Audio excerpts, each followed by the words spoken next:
Assalamualaikum warahmatullahi wabarakatuh. Salam sejahtera buat kita semua. Bulan Ramadan, terkadang untuk beberapa kasus ada yang mengalami beberapa persoalan di lambung. Saat ini kita kehadiran dokter spesialis penyakit dalam dari RSUD Dr. Lukmono Hadi. Dokter Amrita spesialis penyakit dalam. Semangat pagi, dokter. Semangat Pak Sehat, Erwin. dokter. Alhamdulillah sehat ya. Alhamdulillah. Ini dokter, eh, kita diskusi Oke. agar masyarakat juga tahu untuk tema yang hari ini mau kita angkat adalah tentang penyakit GERD. Oke. Ya, penyakit GERD itu apa, dokter? Jadi Oke. rada ramudeng, ini banyak yang tidak tahu itu karena kurang familiar tentu. Iya. Sebelumnya saya sampaikan dulu mengenai Mm-mm. singkatan dari GERD itu Wah, sendiri siap. ya. Nggih. Jadi GERD itu singkatan dari gastroesophageal reflux disease Duh, ya. nulisnya angel, dokter, itu tak tulis. Jadi itu gampangannya itu suatu Mm-mm. gangguan Nggih. pada lambung Mm-mm. yang diakibatkan akibat reflux. Reflux itu yang dari bawah naik ke atas. Di struktur lambung itu ya. Ya, jadi kita kan dari mulut masuk ke kerongkongan, Mm-mm. kerongkongan masuk ke lambung. Nggih. Teorinya akan turun ke bawah. Nah, Mm. pada GERD itu ada bagian dari asam lambung yang reflux naik ke arah Hmm, esophagus atau kerongkongan. tuh. Ya, Pahit dan itu ya mungkin ya. ya, salah satu gejalanya pahit, betul sekali Pak Erwin, 100. Ya. Baik. Jadi ada kata kuncinya adalah Mm-mm. ada gangguan Mm-mm. dan ada reflux. Ya, kalau hanya mah saja atau nyeri saja tapi tidak ada tanda-tanda reflux, tidak termasuk ke dalam GERD. Belum termasuk ya. Ya, dan gejala yang paling sering dialami atau dikeluhkan adalah adanya heartburn. Apa Heartburn itu? atau rasa panas di dada. Jadi Hmm, seringkali pasien mengeluhkan rasa panas di ulu hati yang naik sampai ke dada. itu Itu yang itu berdampak utama. rodok Ya, apa ya? jadi seringkali orang cemas, apa saya sakit Hmm. jantung? Ya. Iya Tapi iya iya setelah iya. dilakukan evaluasi, kemudian diperiksa, ada pemeriksaan bertahapnya. Oh, ternyata pasien ini mengalami suatu yang disebut GERD tadi. Pakat. Dan kasus GERD cukup banyak kalau di luar negeri. Kalau data di Hmm, Amerika itu 1 dari 5 satu dari 5 orang. pernah mengalami reflux. Hmm, Sayangnya di Indonesia data itu belum belum ini belum ya. lengkap ya, karena tidak semua orang sakit kan berobat. Betul. Iya. Dukun mungkin ya. Oke. Tapi ketika bicara GERD ini terkorelasi dengan MAH atau dia berdiri sendiri, dokter? Oke. Jadi sebetulnya mah itu adalah Mm. bahasa Belanda dari lambung. Oh, nah iku ora. Nah, orang kita kan cari gampangnya, kalau sakit Mm-mm. lambung ya mah gitu MAH. aja. Jadi mah tuh macem-macem. Waduh, Tapi dah iki. sebetulnya istilah itu kita sebut dengan dyspepsia Jeans. atau perasaan Mm. tidak nyaman di lambung. Dan tidak semua dyspepsia adalah GERD. Jadi GERD tadi harus memenuhi unsur ada gangguan Mm-mm. di lambung dan Oke. ada reflux tadi. Jadi keluhan yang paling banyak adalah ada rasa panas atau heartburn di daerah ulu hati sampai ke dada. Hmm. Kemudian ada tanda-tanda akibat reflux yang tadi disampaikan Pak Erwin. Pahit itu ya. Rasanya pahit atau asem. Jadi mulutnya Mm. kok sering kecut, mulutnya Iya. sering pahit, yaitu akibat reflux. Kemudian Be- ada juga rasa perih di lambung. Biasanya Kemudian, jam 1 siang kalau sering perih. oh gitu Malah ya. gitu. Kemudian pada kasus-kasus tertentu yang sudah Mm-mm. lanjut itu bisa mengalami nyeri sampai di tenggorokan, Hmm. panas sampai di tenggorokan. Kemudian bahkan ada yang sampai gangguan menelan. Waduh, Ya, jadi tergantung pancingan derajat. itu ya. Iya, jadi Hmm. seringkali dari bagian penyakit dalam itu mendapatkan konsulan dari sejawat Hmm. THT karena Hmm. pasien awalnya mengeluhnya nyeri telan. Ternyata Hmm. setelah diperiksa-periksa, loh ini kok mengarahnya sumber utamanya justru dari Lambung. lambung.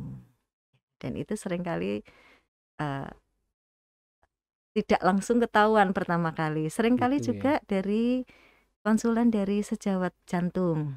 Jadi karena keluhannya kan panas di dada, banyak orang, "Oh, aku kalau sakit panas di dada tuh aku pasti sakit Tapi jantung." itu berhubungan dengan nafas enggak? Ketika GERD itu kemudian naik di sini, Ya, kemudian pasien ada keluhan, misalnya kalau tarik nafas nyeri atau bagaimana kan oke. mungkin ini ya. Jadi GERD itu juga bisa mempengaruhi saluran nafas. Waduh, Ya, komplek tapi ya.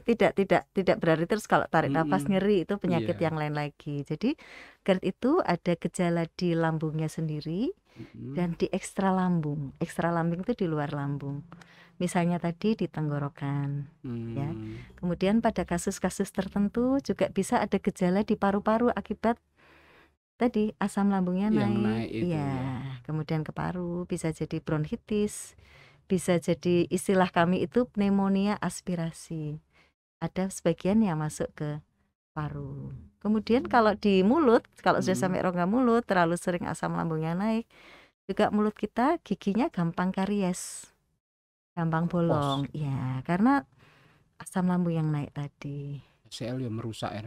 Ya, sifatnya asam. Kalau di Asam tempatnya ya. enggak apa-apa ya, kalau di lambung Mm-mm. dan dalam jumlah yang proporsional, dia justru menolong kita. Jadi kalau kita makan makanan yang kebetulan ada kuman-kuman, Mm-mm. nah fungsi asam lambung salah satunya untuk membunuh Membunuh kuman, ya kuman. supaya kuman itu tidak menyebar lebih lanjut. Tapi kalau asam lambung itu tidak pada tempatnya ya merusak.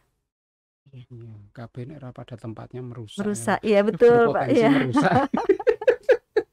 Dan satu lagi Pak Erwin, GERD itu sebetulnya dibagi dua. Nggih, pripun? Yang erosif atau yang sampai timbul perlukaan dan yang non erosif. Nggih. Ya, dan untuk melihat itu tentu saja ada pemeriksaan lanjutan yang harus dilakukan. Namanya pemeriksaan endoskopi atau gastroskopi. Ya, Endoskopi. Yang kamera dimasukkan ke dalam ya itu ya. dimasukkan ke dalam, jadi dilihat langsung ke dalam lambungnya ada perlukaan atau tidak. Jadi memang untuk mendiagnosis ke arah sana Mm-mm. kita memang membutuhkan berbagai tahapan pemeriksaan. Tidak bisa sekali datang langsung, oh ini GERD erosif, nggak bisa. Nggak Jadi bisa ya. kita butuh. Dan jangan lupa bahwa di istilah kedokteran tuh ada namanya diagnosis banding. Jadi keluhan di lambung Mm-mm. itu bisa berasal dari lambung, bisa berasal dari jantung, bisa berasal dari empedu dan daerah di sekitar lambung. Jadi itu juga harus kita cari dulu, betul nggak ini hanya GERD saja atau mungkin dia ada batu empedu, kan juga sakit atau perih juga, atau mungkin gangguan jantung di bagian bawah. Makanya kan di awam seringkali diistilahkan kalau serangan jantung itu angin duduk. Jadi Angin seperti duduk masuk angin, perutnya sakit, tapi ternyata itu sebetulnya serangan jantung jantung. ya. Ya, jadi kita harus melihat secara keseluruhan dan butuh proses Butuh untuk proses ya. ya, Jadi ora iso langsung kemudian ini ada pasien, langsung kita kemudian bilang pengen sembuh, ya kemudian langsung langsung nggak bisa iya. ya, karena kita bukan dukun Pak Erwin. Oh iya. Ya kita butuh data. Baik. Oke. Nah, ini untuk antisipasi ya.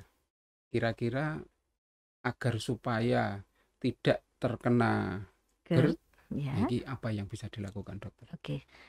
Sebetulnya hampir semua antisipasi untuk hampir semua penyakit adalah pola hidup sehat. Pola hidup Pola sehat. hidup sehat ya. Saya kembali dulu ke GERD ya Pak Baik, Erwin. nggih. Jadi terapi untuk GERD. Jadi kalau kita sudah didiagnosis Sudah GERD dimaksud. ya, kita harus menjalani yang namanya terapi. Ya. Kalau di pandangan beberapa orang, termasuk di keluarga saya sendiri yang bukan dokter, yang namanya terapi itu adalah obat-obatan. Tapi sebetulnya terapi itu tidak hanya murni obat-obatan. Jadi terapi dibagi dua. Terapi farmakologi dengan obat-obatan dan terapi non-farmakologi. Pada kasus-kasus GERD biasanya kami memberikan yang namanya proton pump inhibitor atau obat untuk membantu supaya asam lambungnya tidak terlalu asam. Untuk mengurangi Dikontrol jumlah atau ya, itunya ya? pH-nya biasanya pH-nya kita ya. kontrol ya. Kemudian selain itu, selain obat, kita juga biasanya mengedukasi kepada pasien terapi non farmakologinya. Salah satunya misalnya kalau pasiennya merokok ya harus stop rokok.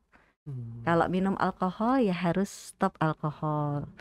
Kalau pasiennya mengalami obesitas sentral atau kegemukan di sekitar perut, kita sarankan untuk mengontrol berat badannya dengan sehat. Aduh, saya nggak nyindir Pak Erwin loh, saya nggak lihat Pak Erwin. Tapi kayaknya perlu ya Pak Erwin ya, Betul, supaya tapi sehat memang sampai rokok. tua. Iya. Iya, amin. Kemudian kita menghindari makanan-makanan yang beresiko memicu nyeri, misalnya kopi, Kopi ya. coklat, ya, atau makanan yang terlalu merangsang rasanya, terlalu Pedes-pedes tajam. gitu. Iya, yang kira-kira memicu. Maksudnya memicu itu ketika kemudian Kalau kita habis makan, ah, terus ada rasa tidak nyaman. gitu ya. Dan tidak semua orang itu sama. Mungkin kalau saya Betul. makan coklat nggak apa-apa, tapi beberapa orang mungkin makan coklat nyeri atau perih. Jadi sangat individual. Jadi ya memang untuk jadi aku udah ingin loro itu udah ingin toko dokter Amrita ngerube nggak bisa ya. Nggak bisa. Sebaiknya tidak. tetap obat dikonsumsi sesuai aturan, Sesuai ya. aturan. Dan tetap ada terapi non farmakologi. Ya, jadi Itu. kalau di bidang kedokteran itu kita harus secara komprehensif, tidak hanya kita lihat satu sisi, tapi sisi yang lain juga harus kita perhatikan. Iya, itu. Sebetulnya kami sendiri inginnya ya dalam memberikan terapi kepada pasien tidak obat yang terlalu banyak. Kita sebetulnya kalau kami dari penyakit dalam tuh mengharapkan pasien bisa lebih mandiri dalam kesehatannya. Bagaimana dia bisa menjaga supaya tidak sakit, atau kalau sudah sakit tidak sering kambuh. Preventif ya Iya, mungkin ya. jadi supaya kualitas hidupnya lebih baik. Saya sering bercanda sama pasien-pasien BPJS. Oke, sekarang BPJS itu kita bisa berobat gratis. Tapi lebih enak kalau sehat kan, nggak usah minum obat, kita bisa kerja, kita bisa macam-macam. Saya sering bilang ke pasien begitu. Tapi kalau memang sudah terlanjur sakit, ya memang harus disiplin dalam menjalani pengobatannya. Karena pengobatan itu tidak bisa instan. Dia membutuhkan waktu dan dia membutuhkan usaha, ya. Itu namanya ikhtiar. Iya, disambungkan ke sana jadi Iya. ibadah juga. Plus doa ya Pak Erwin ya. Iya, benar. Nah, kemudian kita kembali ke GERD lagi. Apakah GERD itu kemudian memiliki potensi fatal? Nah, aku mau muni membunuh tapi fatal gitu kan. Iya. Tingkat fatalitas dari ketika seseorang kemudian merasakan tanda-tanda seperti yang dokter sampaikan, itu setelah kemudian diam saja. Iya. Itu piye dok? Ini pertanyaan yang sangat bagus loh Pak Erwin. Iya. Yang orang seringkali mengabaikan orang sakit mah. Alah loro mah wae kok gitu. Iya. Tapi sebetulnya tadi saya sampaikan ada dua tipe. Ada tipe erosif dan tipe non erosif. Yang erosif ini berisiko untuk terjadi komplikasi lebih lanjut. Misalnya ada perdarahan, ada lecet, bahkan risiko ke arah keganasan.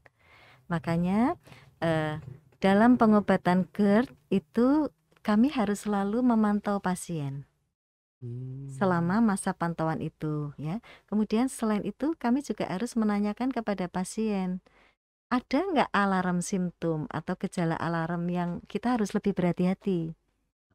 Ya, yang ini seringkali orang lupa. Jadi misalnya ada gangguan lambung dengan alarm simptom, itu kita nggak usah nunggu sampai 8 minggu terus endoskopi. Kalau yang nggak ada alarm simptom kita menunggu ya baru endoskopi. Nah, biasanya yang kita sebut alarm simptom yang pertama ada berat badan turun yang tidak jelas, nyeri lambung, makannya masih cukup tapi kok berat badannya tambah turun. Jadi dari waktu ke waktu itu kok Ya, turunnya turunnya kayak nggak sehat gitu kan kelihatan hmm, ya. Kemudian yang kedua ada anemi, HB-nya rendah. anemi. Hmm, Loh ini sakit lambung kok HB-nya rendah. hmm, Kemudian ada riwayat perdarahan. Seringkali kita tanya, Pak, Bu, pernah nggak beraknya hitam seperti petis? Kalau hmm. pernah hitam seperti petis, pernah hitam seperti kecap, kemungkinan pernah mengalami pendarahan di Pendarahan di lambung. dalam Iya. Kemudian yang keempat ada gangguan menelan. pancingan. Ya, pancingan yang cukup mengganggu ya, bukan Hmm, cuma pancingan biasa. Kemudian ada usia. Di atas 40 tahun kita harus selalu berhati-hati. Karena keganasan juga makin banyak. Jadi kita harus melihat alarm simptomnya. Nah, ketika judul pancingan tadi ya, karena kan mungkin hampir di setiap kita mengalami. Ya. Itu ketika dalam hal alarm tadi, apakah pancingannya berlangsung berlarut-larut seperti turun berat badan yang ramah masuk akal tadi? Iya, jadi biasanya karena kami terlatih untuk melihat Mm-mm. pasien ya. Oh ini pasiennya kok kelihatannya susutnya nggak sehat nih, bukan Mm, susut yang karena pola hidup sehat atau mengurangi berat badan dengan diet dan mm-mm. olahraga. Ini susutnya susut layu. Biasanya langsung kita tanya, Pak ini berat badannya turun banyak nggak? Dulu gemuk nggak? Turunnya cepet? Atau nafsu makannya bagaimana? Buang air besarnya bagaimana?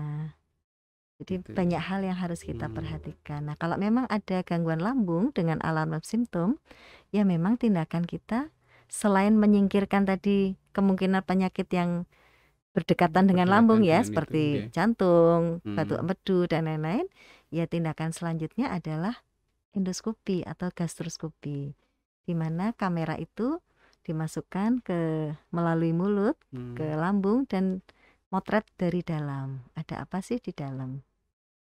Nggih. nah, Satu lagi saya mungkin terlewat. nggih. Jadi salah satu indikasi untuk dilakukan endoskopi adalah selain tadi alarm simptom yang tadi juga orang-orang yang terlalu sering meminum obat anti nyeri sendiri. Ini banyak sekali di Hmm, masyarakat ya, karena kebanyakan kalau non sewu usianya sudah beranjak tua atau minimal seperti saya lah, itu seperti kita kan saya ya, mulai tua. pegelinu Hmm, atau apa. Nah, daripada berobat beli aja deh di warung ini pil gitu. nyeri gitu. Dan yang beredar di pasaran belum tentu semuanya aman untuk dikonsumsi jangka panjang. Kalau dikonsumsi sekali enak, biasanya terus minum lagi, minum lagi, minum lagi. Akhirnya kalau dia tidak minum obat itu, dia merasa tidak nyaman. Itu juga biasanya mengganggu lambung dan Mengganggu sering lambung. mengakibatkan perdarahan lambung. Waduh. Bahkan ada beberapa yang sampai perforasi. Perforasi itu ada yang bocor. Lambungnya Iya, bocor.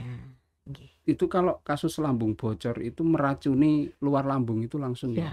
teorinya kan nggak boleh ada gas di luar Hmm, perut ya, di mm-mm. luar usus maksud saya. Jadi gasnya ya yang ada di usus nanti kita keluarkan ke Ya. bawah.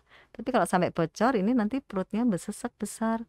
Kita ketok-ketok gini, seperti tong gitu. Hmm, Kasihan sekali karena ada beberapa kejadian yang memang mengalami perforasi atau kebocoran lambung dan setelah dilakukan operasi biasanya saya iseng-iseng tanya kepada keluarganya, ternyata hmm, memang ada riwayat minum obat-obat pereda nyeri hmm, dalam jangka panjang, dalam jumlah yang tidak bisa ditolerir. Tapi kalau seandainya obat pereda nyeri itu digunakan dengan bijak, dengan resep dokter, dengan waktu tertentu, insya Allah aman. Yang tidak aman itu tadi, beli, minum. Nanti nggak hmm. enak lagi, beli lagi, minum lagi, minum Apalagi lagi. nyetok kokeh pisan ya. Iya, Waduh. dan itu murah di masyarakat. Heeh. Tapi di situ sudah ada tulisannya jika sakit berlanjut hubungi dokter. Repot ya, Iya ya, sebetulnya ada tulisannya ya. menjebak itu. Baik. eh Kemudian ini mungkin ada lebih lagi setelah kita ketahui bahayanya, kemudian selain pola-pola yang jenengan sampaikan tadi, mungkin ada pola khusus ini, dokter, Mm-mm. terkait dengan GERD ini. Iya, Sekalian langsung tip gitu. oke. Pertanyaannya mudah, jawabannya yang sulit ya. Nggih, oleh nurun, Dok. Oh, boleh nurun ya. Jadi sekali lagi khusus untuk GERD ini, Nggih. jadi kita kembali ke pola hidup sehat. Selain kalau memang sudah kena GERD harus berobat ya. Jadi yang pertama, kita makan dengan teratur. Ya, kemudian usahakan kita makan tidak boleh terlalu kenyang. Porsi secukupnya. Jadi sesuai ajaran agama ya sebetulnya ya. Jadi kita makan nggak boleh itu ya. nggak boleh kelebihan, tapi juga nggak boleh kurang, harus secukupnya. Ya. Kemudian yang kedua, pada saat makan kita tidak boleh terlalu terburu-buru. Berilah waktu kepada mulut untuk mengunyah dengan baik. Berilah waktu kepada lambung untuk mencerna dengan baik. Orang zaman sekarang kan makan langsung bus kadang-kadang nggak dikunyah, masuk aja ke perut. Padahal kita dikaruniai mulut dengan gigi, dengan air ludah dan lain-lain. Itu sebetulnya untuk memulai proses pencernaan dari mulut. Ya. Kemudian yang ketiga, pilihlah apa yang benar-benar baik untuk kita makan. Jadi jangan memasukkan sampah ke dalam badan kita. Kita milih baju saja, kita kan milih yang bagus. Makanan juga kita harus pilih yang bagus untuk badan, yang menyehatkan. Oke, sekali-sekali kepengen junk food boleh, tapi jangan untuk kebiasaan sehari-hari, karena badan kan juga butuh dirawat. Nggak cuman mobil yang dirawat, nggak cuman barang-barang yang dirawat, tapi badan kita perlu dirawat. Dan dirawat itu dengan kita memberikan yang baik untuk badan. Oke. Kemudian yang selanjutnya, nah ini mumpung bulan puasa juga ya, sebetulnya pasien-pasien dengan GERD atau gangguan lambung itu kalau kuat dia boleh berpuasa. Pengalaman di poliklinik justru dengan berpuasa mereka akan merasa lebih nyaman, lebih enak, karena pola makannya lebih teratur. Ya. Betul. Kemudian ada lagi pesan saya untuk tidur ya harus cukup dan usahakan makan terakhir sebelum tidur paling tidak 2-3 jam. Jadi kalau Pak Erwin tidurnya jam 11, paling lambat makan malamnya jam 8. Jadi beri waktu kepada lambung untuk sudah mencerna dengan baik, sudah melorot lah istilah bahasa Jawanya. Sudah menyelesaikan tugasnya gitu ya. Ini yang kalau lagi puasa ini agak susah, kadang-kadang orang kalau habis sahur termasuk saya ngantuk. Iya. Ya, jadi saya mengakalinya dengan kalau ngantuk ya sambil sandaran di kursi, ngantuk-ngantuk nggak apa-apa. Kalau saya mengakalinya ya dengan tidur, Dok. Nah itu kalau tidur kan begini ya, kalau gitu tidur ya. kan kita posisinya dan saya yang tadinya vertikal begini. Padahal di sini ini kan lambung ya. Lambung itu bentuknya seperti kantong, dan di atasnya lambung itu ada yang namanya sfinkter. Apa ya, tutupnya ya, dia bisa membuka, bisa menutup. Kalau perut kita penuh, ini masih penuh, ini kita tiduran, otomatis dia akan naik. Sfinkter itu lama-lama akan terganggu. Nanti lama-lama kalau sfinkternya terganggu, ya mudah sekali terkena GERD. Makanya saya kadang-kadang suka bercanda sama ibu saya kan masih ada ya, dan beliau sudah sepuh. Saya ingat dulu waktu saya kecil itu kalau mbah-mbah dulu tuh menasehati kalau habis makan jangan tiduran, kok ndak ususnya meluntir. Tapi sebetulnya maksudnya mungkin baik ya, supaya kita menjaga kesehatan lambung. Jadi disarankan untuk dalam posisi kepala lebih tinggi daripada lambung, paling tidak sampai 2 jam. Sampai istilahnya melorot kalau bahasa Jawanya begitu. Gitu Pak Erwin. Jadi jangan langsung sare kalau habis sahur. Saya kalau habis sahur memang ngantuk. Apalagi kalau ngaji tambah ngantuk lagi. Iya, biasanya itu begitu. Wong sing ora ngaji ngantuk. Baik, dokter, ini adalah sebuah edukasi yang luar biasa. Sedikit saya mau simpulkan. Monggo, Pak Erwin. Sependek yang saya tahu, nanti bisa dokter tambahin. Yang pertama adalah kita bicara tentang GERD, di mana GERD itu adalah merupakan sebuah situasi di mana memiliki tanda-tanda, salah satunya ada perasaan tidak nyaman yang sampai ke atas begini Iya, ya dokter ya, reflux. reflux. Nah, kemudian untuk GERD ini apakah kemudian memiliki potensi berbahaya? Ya tentu. Makanya sebelum diputuskan apakah ini GERD atau tidak harus melalui proses-proses. Dan ini untuk tip, langsung kepada tip saja, karena saya yang tadi itu wedi menyampaikan.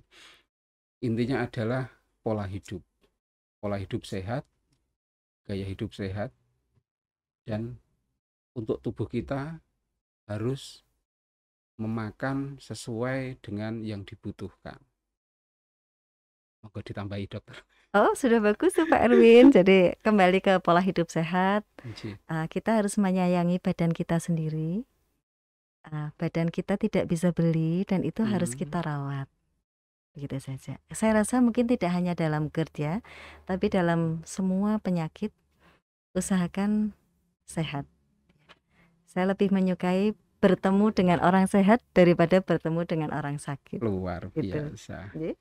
Memang menjaga kesehatan mungkin mahal, tapi lebih mahal lagi itu ketika sakit ya dok. Sakit, iya. Begitu dokter, ini luar biasa sekali Dokter Amrita, spesialis penyakit dalam RSUD Dr. Lumurno Hadi. Terima kasih atas waktunya dan atas diskusi yang luar biasa. Mungkin ke depan kita akan bertemu lagi untuk memberikan diskusi kepada masyarakat tema-tema yang lebih menarik lagi. Insya Allah. Begitu sedulur ISK. Assalamualaikum warahmatullahi wabarakatuh.